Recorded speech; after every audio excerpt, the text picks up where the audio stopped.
Hello and welcome students. Subscribe कीजिए संज्ञान संग्रह यूट्यूब चैनल को। चलिए आज हम इस वीडियो में जानेंगे genetic tricks. Let start chapter. चलिए हम चैप्टर को स्टार्ट करते हैं। जब हम चैप्टर की बात करते हैं तो सबसे पहले हमारा आता है इंट्रोडक्शन, और हम जानते हैं कि इंट्रोडक्शन में हम सबसे पहले देखेंगे फादर ऑफ जेनेटिक्स जो कि मेंडल को कहा जाता है। और वर्किंग टाइम आपको याद होना चाहिए क्योंकि ये एनसीईआरटी बेस्ड और साथ ही साथ नीट पॉइंट ऑफ व्यू से काफ़ी इंपॉर्टेंट है, जो कि 1865 से लेकर 1863 है। टॉपिक नंबर फर्स्ट की बात करते हैं तो मेंडेलियन ट्रेड्स। तो मेंडल ने डिवाइड किया था फ्लावर कलर, फ्लावर पोजीशन, यानी ट्रेड्स और कंट्रास्टिंग ट्रेड्स में। ट्रेड्स की बात करें तो फ्लावर कलर और फ्लावर पोजीशन ये ट्रेड्स हैं, किंतु violet, white, axial terminal these are contrasting traits, जो चार हैं। इस तरीका से 7 ट्रेड्स और 14 कंट्रास्टिंग ट्रेड्स आता है। चलिए नेक्स्ट बात करते हैं seed colour and seed shape, जो कि येलो, ग्रीन एंड राउंड विंकल है। चलिए नेक्स्ट बात करते हैं हम पोड कलर, जो कि ग्रीन और येलो है, and pod shape, inflated and constricted, जो सिकड़ा और मुड़ा हुआ होता है। नेक्स्ट बात करते हैं स्टीम, हाइट, टॉल और ड्वार्फ, यानी छोटा और बड़ा, नाटे और लंबे। चलिए नेक्स्ट बात करते हैं टेक्निक्स ऑफ मेंडल की। तो इसमें आता है हमारा इमेस्कुलेशन एंड बैगिंग।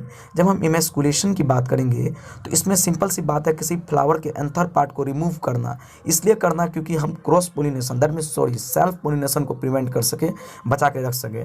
और बैगिंग मतलब हम लोग बैग के द्वारा इमेस्कुलेटेड फ्लावर को बचा के रख सकते हैं पोलिनेशन से। उसके बाद आता है हमारा फ्लावर। जब हम फ्लावर की बात करते हैं तो सिंपल से आपको दिखाई दे रहा है कि हम लोग क्या कर रहे हैं कि इस एंथर पार्ट को, इस मेल पार्ट को हटा रहे हैं ताकि पोलिनेशन से हम लोग बचा के रख सके, प्रिवेंट कर सके। नेक्स्ट बात करते हैं हम लोग बैगिंग की। जब हम बैगिंग की बात करते हैं तो सिंपल सी बात है, ये पिछले वाले सेक्शन जो हमने सबसे पहले सेक्शन देखा, इस इमेस्कुलेटेड फ्लावर को हम लोग यदि बैग के द्वारा कवर कर दें तो अनडिजायरेबल, यानी कोई मतलब पोलिनेशन जो होती हैं, अनवांटेड पोलिनेशन को हम लोग प्रिवेंट कर सकते हैं। नेक्स्ट आता है हमारा लॉ ऑफ डोमिनेंस। तो मोनोहाइब्रिड क्रॉस आपने पढ़ा होगा, मोनोहाइब्रिड क्रॉस को एक्सप्लेन कर देता है, लेकिन जब इनकम्प्लीट और कोडोमिनेंस की बात आती है तो लॉ ऑफ डोमिनेंस नहीं कर पाता एक्सप्लेन। नेक्स्ट आता है लॉ ऑफ सेग्रीगेशन। ये भी वही सेम सी बात है, मोनोहाइब्रिड क्रॉस को ये एक्सप्लेन कर देता है किंतु नॉन डिसजेक्शन को नहीं कर पाता है। उसके बाद आता है हमारा law of independent assortment explain by dihybrid cross, यानी डायहाइब्रिड क्रॉस के द्वारा एक्सप्लेन तो हो जाता है लेकिन लिंकेज की बात आती है तो फेल हो जाती है। चलिए नेक्स्ट बात कर लेते हैं हम लोग सेक्स डिटर्मिनेशन की। जब हम सेक्स डिटर्मिनेशन की बात करते हैं सिंपल सी बात है x x x y type, यानी एक्स एक्स होमोजागस फीमेल होते हैं और एक्स वाई हेट्रोजागस मेल, जो कि ह्यूमन के केस में। लेकिन जेड डब्ल्यू यानी हेट्रोजागस फीमेल और होमोजागस मेल हो जाए तो बर्ड आ जाएंगे। और जब हम एक्स एक्स फीमेल और एक्स जीरो यानी एक एलील एब्सेंट तो मेल में एक एलील एब्सेंट हो जाए तो ये इंसेक्ट की बात करते हैं। चलिए नेक्स्ट बात कर लेते हैं हम लोग हनी बी। जब हम हनी बी की बात करते हैं तो क्वीन, जो कि फीमेल है, हैप्लोडी लेवल 2n है, ड्रोन में फीमेल है। Tricks for genetic disorder. अब हम बात करते हैं ट्रिक्स फॉर जेनेटिक डिसऑर्डर। जब हम जेनेटिक डिसऑर्डर की बात करते हैं तो जेनेटिक डिसऑर्डर में मुख्यतः 2 डिसऑर्डर होते हैं, एक मेंडेलियन डिसऑर्डर और एक क्रोमोसोमल डिसऑर्डर। ये 2 जेनेटिक डिसऑर्डर हैं, यानी जेनेटिक डिसऑर्डर 2 भाग में बांटे गए हैं, Mendelian disorder and chromosomal disorder. चलिए हम बात करते हैं डिस्क्रिप्शन में मेंडेलियन डिसऑर्डर के बारे में। जब हम मेंडेलियन डिसऑर्डर के बारे में बात करते हैं तो मुख्यतः 5 प्रकार के मेंडेलियन डिसऑर्डर होते हैं। पहले कलर ब्लाइंडनेस, दूसरा हेमियोफीलिया, तीसरा सिकल सेल एनीमिया एंड चौथा phenylketonuria and at last 5वां थैलेसीमिया।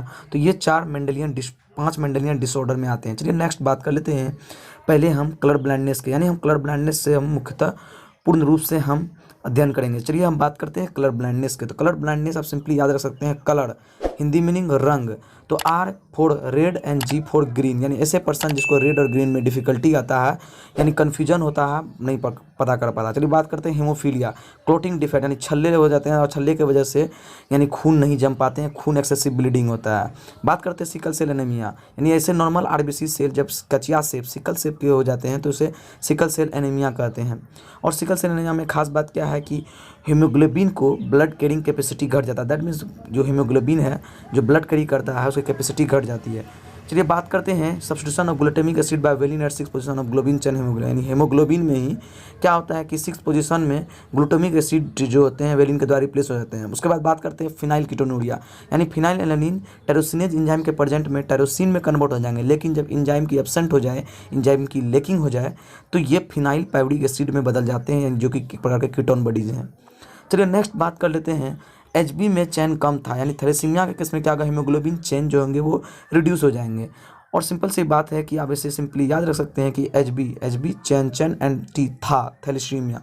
चलिए नेक्स्ट बात कर लेते हैं हम लोग क्रोमोसोमल डिसऑर्डर के बारे में। जब हम क्रोमोसोमल डिसऑर्डर की बात करते हैं तो पहला आता है टर्नर सिंड्रोम, क्लाइनफिल्टर सिंड्रोम। मुख्यतः दो सिंड्रोम डिजीज के बारे में हम अध्ययन करेंगे और सिंड्रोम टाइप डिजीज जो भी होते हैं वो क्रोमोसोमल डिसऑर्डर के अंदर आते हैं। चलिए नेक्स्ट हम बात करते हैं टर्नर सिंड्रोम के बारे में। तो टर्नर सिंड्रोम जानने से पहले हम एक ट्रिक देख लेते हैं कि सिंपल सी बात है, एक मैन है, एक वुमेन है और एक चाइल्ड है, यानी आदमी, औरत और उसके बच्चे।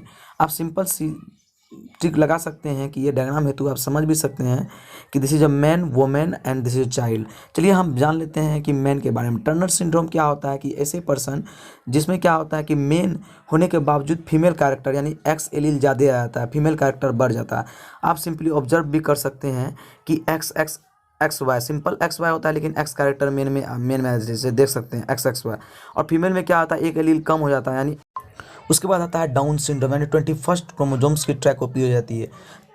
उसके बाद हम लोग बात करते हैं कि जेनेटिक्स के बारे में। नेक्स्ट जो हम लोग हैं उसके बारे में हम लोग बात करते हैं। तो सर पहला आता है trick to learn example of incomplete dominance, complete dominance and codominance. चलिए हम इसके एग्जांपल्स को याद करते हैं, वो भी ट्रिक के साथ।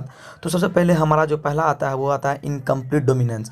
ट्रिक ये है कि इनकम्प्लीट मीरा ड्रैगन, यानी इनकम्प्लीट मीरा यानी बिना मेकअप के मीरा ड्रैगन जैसी लगती है। तो इनकम्प्लीट डोमिनेंस, मीरा मतलब mirabilis jalapa and snapdragon, that means dragon.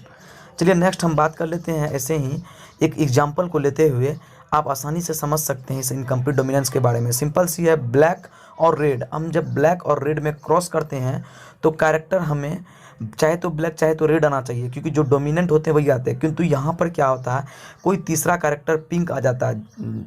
इसका मतलब ये हुआ कि ना ही ब्लैक का डोमिनेंसी है ना ही रेड का डोमिनेंसी है। नेक्स्ट बात करते हैं कोडोमिनेंस, यानी ट्रिक है कि सीखो कोड एबो, यानी सीख का कोड वर्ड होता है एबेओ। तो सिकल सेल एनीमिया, सीखो, codominance and ABO blood group. चलिए इसका भी एग्जांपल से हम समझ लेते हैं, यानी प्रैक्टिकली हम लोग समझ लेते हैं क्या होता है कोडोमिनेंस। जब हम कोडोमिनेंस की बात करते हैं तो सिंपल सी है, ऐसे ही हम लोग ब्लैक ले लिए और रेड ले लिए, और जब हम क्रॉस करते हैं ब्लैक और रेड में तो चाहे तो ब्लैक आना चाहिए चाहे तो रेड आना चाहिए, लेकिन यहाँ पर ब्लैक और रेड दोनों आते हैं। रिजल्टेंट क्रॉस करने के बाद ब्लैक और रेड दोनों आते हैं। तो इस तरीके से समझ सकते हैं यहाँ पे कोडोमिनेंसी है, कोडोमिनेंस है। चलिए हम लोग नेक्स्ट बात कर देते हैं कोडोमिनेंस के बाद जो हमारा आता है वो आता है प्लियोट्रोपिक जीन। तो प्लियोट्रोपिक जीन क्या होता है, जब कोई जीन कोड करता है एक से ज़्यादा फिनोटाइपिक कैरेक्टर को। तो चलिए डिस्कशन में जान लेते हैं प्लियोट्रोपिक जीन होता क्या है, इसका एग्जांपल क्या है, ट्रिक से वो भी देखते हैं। तो सीखो पीस प्लेट, यानी सीख में जब भंडारा होता है सीखो लोग का तो प्लेट में मटर दिया जाता है, यानी सीखो मतलब सिकल से नहीं, पीज मतलब पीस, प्लेट मतलब प्लियोट्रोपी। चलिए नेक्स्ट बात कर लेते हैं पॉलीजेनिक इनहेरिटेंस। पॉलीजेनिक इनहेरिटेंस और प्लियोट्रोपी में आपको अक्सर कन्फ्यूजन होंगे, जहाँ पे एक कैरेक्टर एक जीन से ज़्यादा जो कोडेड होते हैं। चलिए एग्जांपल की बात कर लेते हैं, जैसे human skin colour, eye colour, human weight. अब लास्ट आता है अननोन जीनोटाइप। जब हम अननोन जीनोटाइप की बात करते हैं तो दो आता है, एक टेस्ट क्रॉस एक आउट क्रॉस, यानी अननोन जीनोटाइप से जीनोटाइप पता करना होता है, टेस्ट क्रॉस, और आउट क्रॉस डोमिनेंट पैरेंट के साथ, टेस्ट क्रॉस रिसेसिव पैरेंट के साथ।